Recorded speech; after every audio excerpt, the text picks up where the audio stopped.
प्यारे बच्चों, आज हम 11वीं कक्षा का चैप्टर 15 स्टेटिस्टिक्स के विषय में पढ़ेंगे। We know that statistics deals with the data collected for specific purpose, यानी कि statistics is the branch of mathematics which deals with data. तो इसमें हम कोई वैल्यू फाइंड करेंगे। We have also studied the method of finding representative value for the given data, यानी कि ऐसी वैल्यू जो रिप्रेजेंट करे उस डाटा को। This value is called measure of central tendency. तो मेजर ऑफ सेंट्रल टेंडेंसी है ना, वो मेजर कैसे की जाएगी? ये तीन तरीके से मेजर की जाएगी। एक तो होता है मीन से, और एक होता है आपका मीडियन, और तीसरा होता है मोड। तो ये तीन है, इसको मध्य बोलते हैं, मध्य, और ये मध्यक, और ये होता है बहुलक। ये तीन चीज़ें पहले तो ये पता होना चाहिए हमें। ये 10th क्लास में हमने पढ़ रखा है। मीन क्या होता है? मीन होता है हमारा एक्स बार से डिनोट करते हैं, इसको एम से डिनोट करते हैं। बहुलक का इसमें वैसे नहीं आएगा, लेकिन आएगा तब हम बता देंगे। तो इसको सीधा मोड ही लिखते हैं। यहाँ पर हम इन दोनों को ज़्यादा पढ़ेंगे। तो इसमें मीन क्या होता है, इसको निकालना है। एक्स बार होता है भाई सम ऑफ ऑब्जर्वेशन या sum of data, sum of observations upon number of data, number of observation. तो ये सूत्र होता है इसका। तो ये जैसे भी सवाल आएंगे तब हम बताएंगे। और मीडियन होता है, वो कैसे निकलता है? अगर डाटा मान लो ऐसे दे रखे हैं भाई 10, 5, 3, 2 इस तरह से दे रखा है, और 10 दे दिया हमने। तो इस तरह हमारे पास डाटा है 1, 2, 3, 4, 5।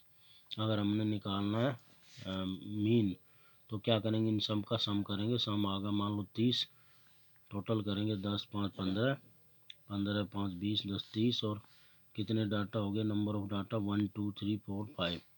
5 से डिवाइड किया तो 6 आएगा। ठीक है। अब जो मीडियन निकलेगा एम से डिनोट करें चाहे, या फिर मीडियन ऐसे लिखें। तो पहले तो इनको हम असेंडिंग ऑर्डर में लिखेंगे। इनका असेंडिंग ऑर्डर लिखेंगे तो क्या होगा? असेंडिंग ऑर्डर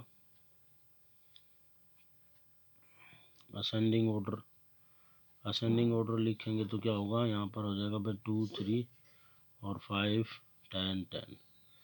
ठीक है। अब इसमें देखो कितने डाटा है? 5 है। तो 5 को इसमें क्या होता है? 5 + 1/2 एट ऑब्जर्वेशन। ठीक है। तो ये 5 + 1 5 + 1 6 होगा। 6/2 ये कितना आ गया? थर्ड आ गया। थर्ड ऑब्जर्वेशन क्या है? 1, 2, 3, तो ये आ गया 5। तो मीडियन क्या आ गया? 5। और मोड क्या होता है? मोड होता है नंबर ऑफ फ्रीक्वेंसी, यानी कि कितनी बार कोई डाटा, कोई ऑब्जर्वेशन आया है। जैसे वो 10 है ना, ये 2 बार आ रहा है, तो यहाँ पर मोड क्या है इसका? 10। तो ये अलग अलग आया। देखो मीन 6 आया, मीडियन 5 आया, मोड 10 आया। अब इसके आधार पर हम और निकालते हैं मीन डेविएशन, क्योंकि जो डाटा होते हैं दो किसी खिलाड़ियों के डाटा अलग अलग लेते हैं। तो जैसा आप इसमें पढ़कर देखोगे, यहाँ पर 2 खिलाड़ियों के डाटा दे रखे हैं। इनका मीन है ना, वो मीन भी सेम आ रहा है और मीडियन भी सेम आ रहा है।